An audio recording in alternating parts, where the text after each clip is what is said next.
झारखंड राज्यसभा चुनाव में निर्दलीय उम्मीदवार परिमल नाथवानी के नामांकन को लेकर नया विवाद खड़ा हो गया है। नामांकन पत्रों की जांच के दौरान उनके दस्तावेजों में नाम के उल्लेख को लेकर आपत्ति दर्ज की गई है। इसी वजह से उनके नामांकन पर फिलहाल फैसला टाल दिया गया है और अब बुधवार की सुबह 11 बजे मामले की सुनवाई होगी।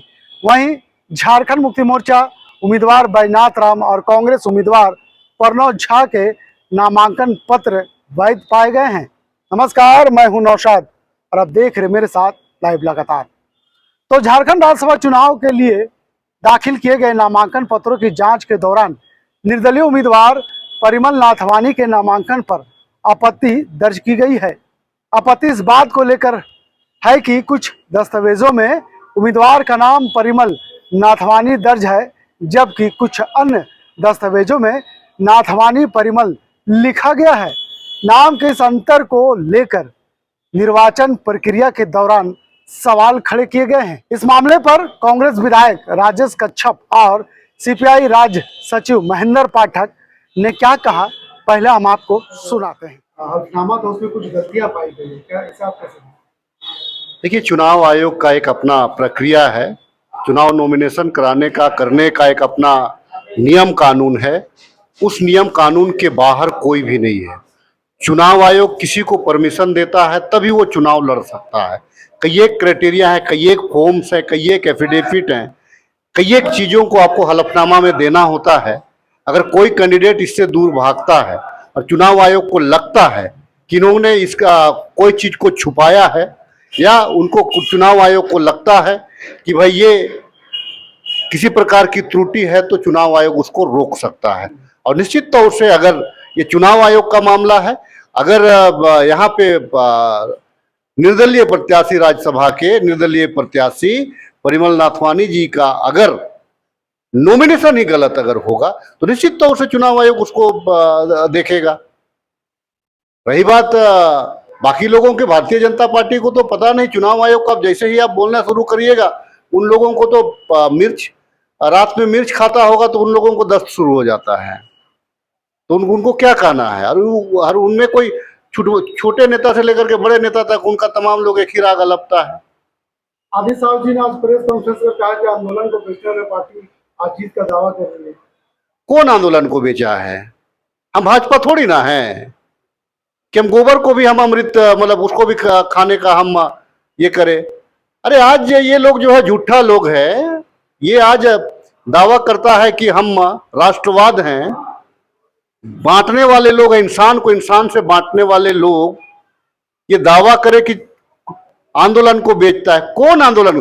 आज जो है जेएनजी सड़क पर उतरा हुआ है नीट की परीक्षा को लेकर के, कई एक एग्जाम को लेकर, सीबीएसई के एग्जाम को लेकर के कॉकरोच पार्टी ने जन्म ले लिया है। आज ये लोग क्या दम भरता है, क्या करता है? तो कह रहे कि हॉर्स ट्रेडिंग हमने बल्कि कांग्रेस बढ़ा दी। अच्छा, हॉर्स ट्रेडिंग अगर भाजपा ने नहीं किया तो निर्दलीय प्रत्याशी को अगर दम था तो उनको अपना प्रत्याशी देना चाहिए था। फिर निर्दलीय प्रत्याशी को क्यों समर्थन दिया? बाबूलाल मरांडी से उनको, आदित्य साहू जी को पूछना चाहिए। बाबूलाल मरांडी से पूछना चाहिए, जो दम भर रहे थे कि हम अपना भाजपा का प्रत्याशी देंगे और दोनों सीट पे हम चुनाव जीतेंगे। तो दोनों सीट में चुनाव जीतने का दम अगर भर रहा था तो हॉर्स ट्रेडिंग के माध्यम से ही भर रहा था ना।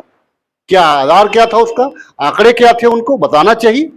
आदित्य साहू मतलब बनारगल बोली बोलिएगा, मतलब केवल जो है कि धर्म और जात से लड़ाने का जो षड्यंत्र रचिएगा, तो भैया ये हर जगह ये काम नहीं आता है। एक आध जगह तुक्का लग जाता है, लेकिन अब देश की जनता समझ रही है इन लोगों का जो बांटने की जो राजनीति है और लोगों में जो नफरत का जो बीज इन लोगों ने बो के रखा है, अब धीरे धीरे वो समाप्त हो रहा है।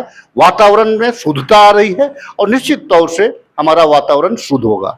राज्यसभा चुनाव को लेकर जो परिमल नाथवानी जी हल्फनामा दिए उसमें कई त्रुटियां पाई गई है।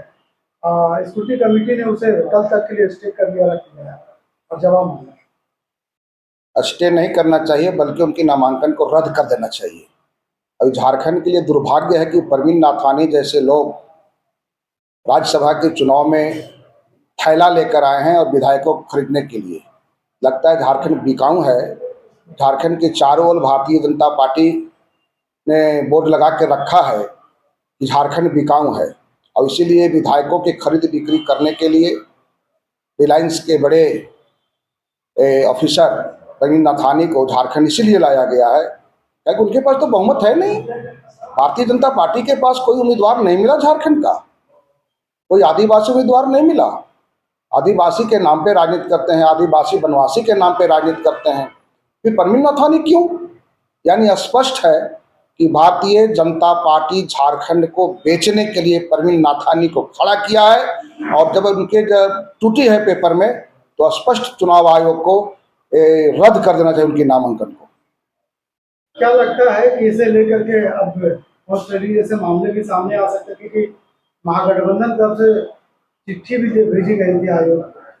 निश्चित रूप से ये हाउस ट्रेडिंग तो होगा ही, हाउस ट्रेडिंग के लिए ही प्रवीण नाथानी को यहाँ लाया गया है।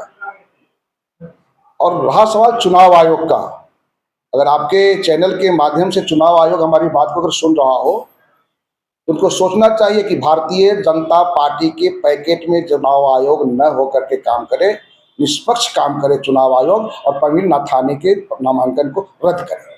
तो आपने सुना दोनों नेता क्या कर रहे हैं। मामले की गंभीरता को देखते हुए परिमल नाथवानी स्वयं विधानसभा सचिवालय पहुंचे और प्रभारी सचिव सह रिटर्निंग ऑफिसर रंजीत कुमार के समक्ष उपस्थित होकर अपना पक्ष रखा। इस दौरान रिटर्निंग ऑफिसर के कार्यालय में लंबे समय तक कानूनी और तकनीकी पहलुओं पर चर्चा की गई। सूत्रों के माने तो नाथवानी की ओर से भाजपा के कई वरिष्ठ नेता भी विधानसभा सचिवालय पहुंचे थे और पूरी प्रक्रिया पर नजर बनाए हुए थे। हालांकि रिटर्निंग ऑफिसर ने तत्काल कोई अंतिम निर्णय नहीं दिया है और मामले की सुनवाई बुधवार की सुबह 11 बजे तक के लिए स्थगित कर दी है। इधर झारखंड मुक्ति मोर्चा के उम्मीदवार बैजनाथ राम और कांग्रेस प्रत्याशी प्रणव झा के नामांकन पत्रों की जांच पूरी कर ली गई है और दोनों नामांकन वैध घोषित किए गए हैं। अब सबकी निगाहें बुधवार को होने वाली सुनवाई पर टिकी है, जहां यह तय होगा कि नामांकन पत्र में दर्ज नाम संबंधी त्रुटि तकनीकी गलती मानी जाएगी या फिर इसका असर परिमल नाथवानी की उम्मीदवारी पर पड़ेगा। तो राज्यसभा चुनाव के बीच परिमल नाथवानी के नामांकन पर उठा यह विवाद राजनीतिक गलियारों में चर्चा का विषय बन गया है। बुधवार को रिटर्निंग ऑफिसर के फैसले के बाद ही तस्वीर साफ होगी कि नाथवानी चुनावी मैदान में बने रहेंगे या नहीं। फिलहाल इंतजार कल होने वाली सुनवाई पर टिकी है। इस खबर में यहीं तक, मुझे दीजिए इजाजत, नमस्कार। लगातार के वीडियो को लाइक करें, सब्सक्राइब करें और बेल आइकन को दबाना न भूलें।